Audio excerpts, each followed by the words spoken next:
It's another Raw video from your favorite YouTube scout, Draft Raw Authentic. Yes, I am finally here making another video, and like I said, it's a Raw one, so there will be no edits. Now, I did a video last Tuesday, and, well, obviously I'm going to keep on continuing that for the rest of the season. And that will be the rookie standout. So, this video is about the Week 2 rookie standouts. Now, in week 1, it wasn't as much in terms of different, every single game. It wasn't, I think, maybe half the games didn't have a standout rookie. But this week, I can tell you right now that there was only one game that did not have a standout rookie. And I would just put it out there. It was the Arizona Cardinals and the Los Angeles Rams. No real standout rookie in terms of stats. Not talking about play or what a rookie may have done. I'm just talking about stats, period. So anyway, with that being said, let's just get into it. The Week 2 rookie standouts. Now, we're going to start with the Thursday game, my Baltimore Ravens versus the Cincinnati Bengals. Now, obviously, the Ravens didn't win.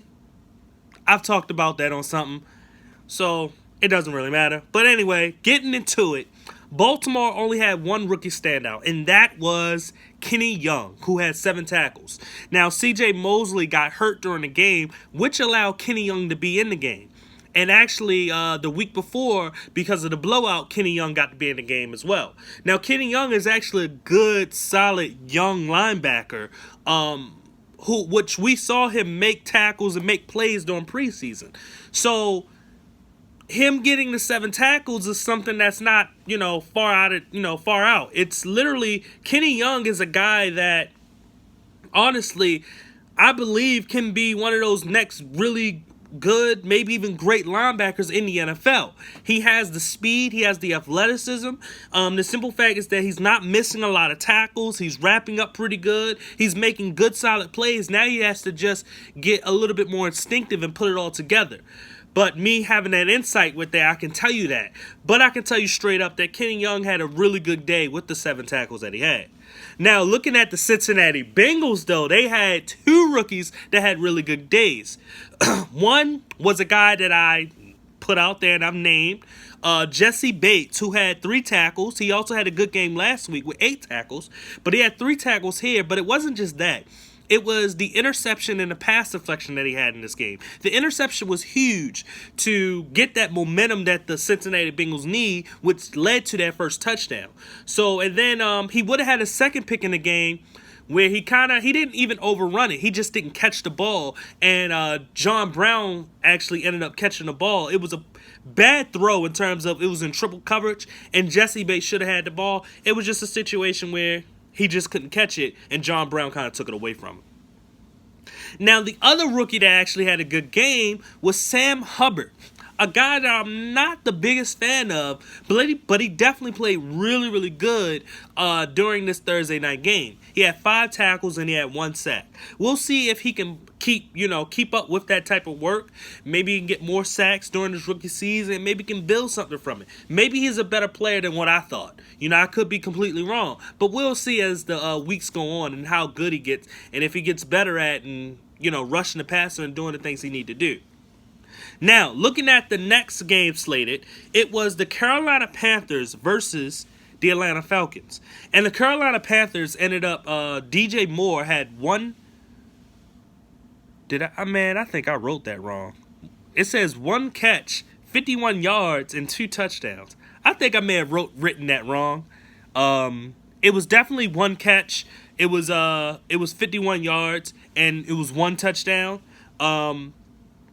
I don't know if he had a rush. I don't know why I wrote 2 on that paper, but he's a rookie standout. And the other Carolina rookie that stood out was Dante Jackson. So their top 2 picks stood out in this game, even in the loss. Dante had 6 tackles. He had 1 interception and 1 forced fumble.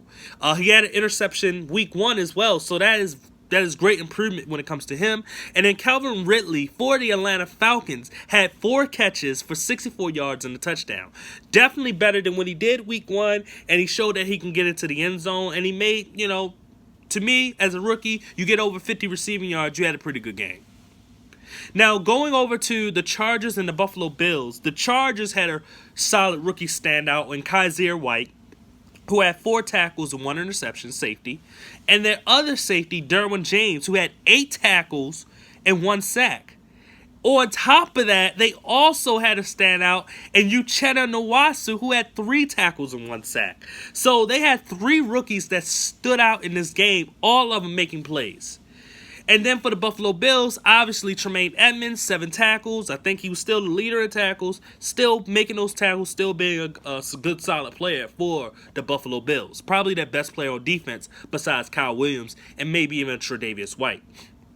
Now, looking at the next game, Minnesota versus Green Bay. Minnesota didn't actually have a standout to me as a rookie, so I got to skip that. But Green Bay had 2 standouts.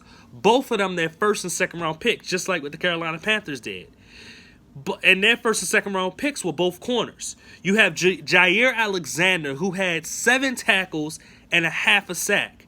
Half a sack is not really the greatest thing, but it's still something on the scoreboard. And the 7 tackles is huge to me. Josh Jackson also had 3 tackles, but the big play that he made was blocking the punt and scoring a touchdown. Now, I didn't get to see the replay of that, so I'm not sure if he was the one that actually blocked the punt.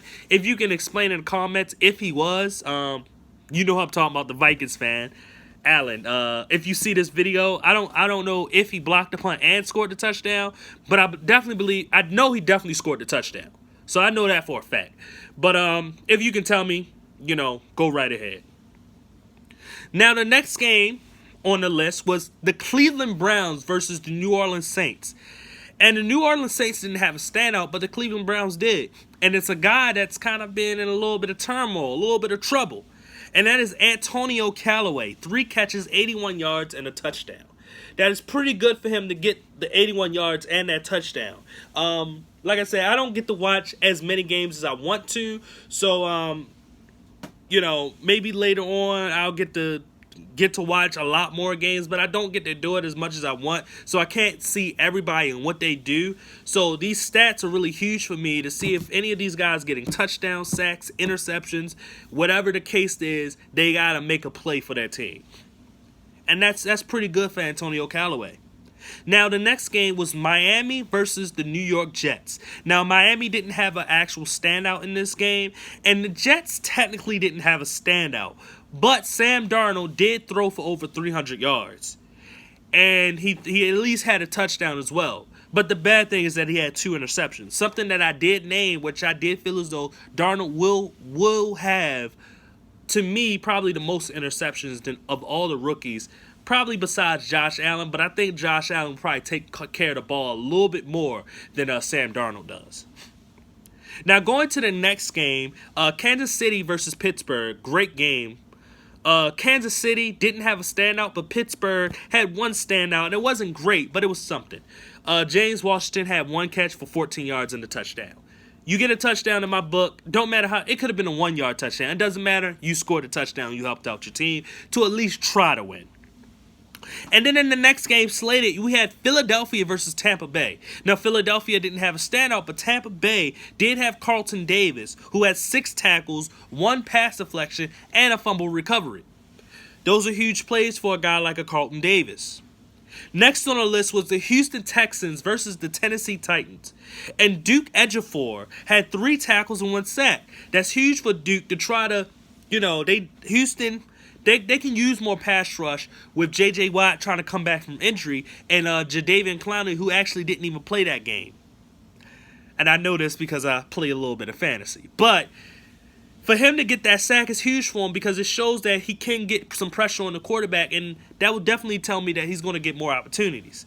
Now, for the Tennessee Titans, they had one guy that actually stood out, which is a funny situation because Dane, I don't know how to say his last name, but Cruikshank, Dane Cruikshank, who is the strong safety for their team, rookie, had 1 catch for 66 yards and a touchdown, and it was off of a pass on a 4th down in punt formation. So that's a big thing for a guy like Dane Cruikshank. Then you have Indianapolis versus the Washington Redskins. Indianapolis Hines, I forgot how to say his first name. Nyheim Hines had 4 catches. No, was it 4 carries, 7 yards, and a touchdown? Yeah, 4 carries, 7 yards, and a touchdown. Like I said, it don't matter how many yards you have or carries you have or catches, whatever. I just look at the touchdown and he contributes to their team. And then obviously their defensive standout, a guy that may actually win defensive rookie of the year, and that is Darius Leonard, who had 18 tackles. 18! 1 sack, 1 tackle for loss, 1 pass deflection, and 1 forced fumble. That is huge. Those are numbers. This guy's a playmaker. He made plays in week 1, and you see him making more plays in week 2. I told you, this dude was a beast. And then the next game, we're looking at Detroit versus San Francisco. Detroit didn't have nobody stand out, but San Fran had their rookie middle linebacker, Fred Warner, who had 10 tackles. Big tackles for him. Now, looking at Oakland Raiders versus the Denver Broncos, Oakland had Maurice Hurst, who had 1 tackle and 1 sack, which is pretty good. But that's not the story here. Denver Broncos, Philip Lindsay. Now, I wasn't sure about Philip Lindsay. It wasn't, he seemed like just a regular back to me. And I think I talked about him and when I was, before the draft, when I was talking about the running backs that will be coming in, I think I maybe mentioned him. I forgot. I have to look back on that video. But Philip Lindsay, 14 carries and 107 yards. That is huge for him.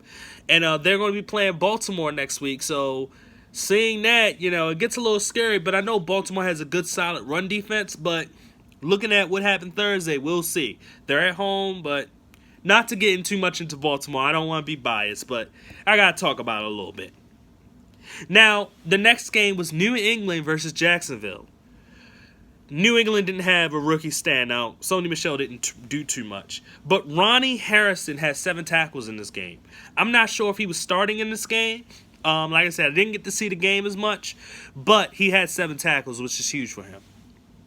Now, getting to the Sunday night game, the New York Giants versus the Dallas Cowboys, Saquon Barkley, 14 catches, 80 yards, no touchdowns. And he had 11 rushes, 28 yards, no touchdowns, which is not good. But the 14 catches for 80 yards is huge. That's pretty good for him. But it's in a situation of them trying to catch up, them trying to, do everything they could to win the game. Their offensive line is absolutely terrible, so it's not doing any justice for Saquon Barkley. But these, like I said, these are the type of stats that I predict that he was just going to have. He's not going to have great rushing games. That just happens with him. He's just not going to have that. And for him to get all those catches for those yards is pretty good for him. But it's something that I expected when you have an offensive line that's that bad and you're not having a good rushing game. He should have a good receiving game. And then for the Dallas Cowboys, the standout was Leighton Vander Esch. He didn't really record anything in the first week, but he recorded some plays this week with 7 tackles, which is huge for Leighton Vander Esch. And then last but not least, the last game, Seattle versus Chicago. Seattle had, obviously, their standout, Will Dissly. Will Dissly, 3 catches, 42 yards, and a touchdown. Fantasy owners, think about it. You may want to get him. And Anthony Miller, for the Chicago, their standouts was Anthony Miller, 2 catches, 11 yards. Not big, but it's the 1 touchdown that he had is pretty big for him. And last but not least, Roquan Smith. I guess making his starting debut, I'm not really sure. But he had some big stats, 7 tackles, 1 pass deflection. So, as you can see, those were the rookie standouts from week 2. If you like this video and want to see more Draft Raw Authentic, please hit that like button. Please subscribe. Please comment if I missed someone. Or if you didn't like what I had to say about any of these players, please comment so we can debate. And share this video so other people can comment and debate. And we can build this big draft community. Once again, this is Draft Raw Authentic. I thank you for watching. Goodbye.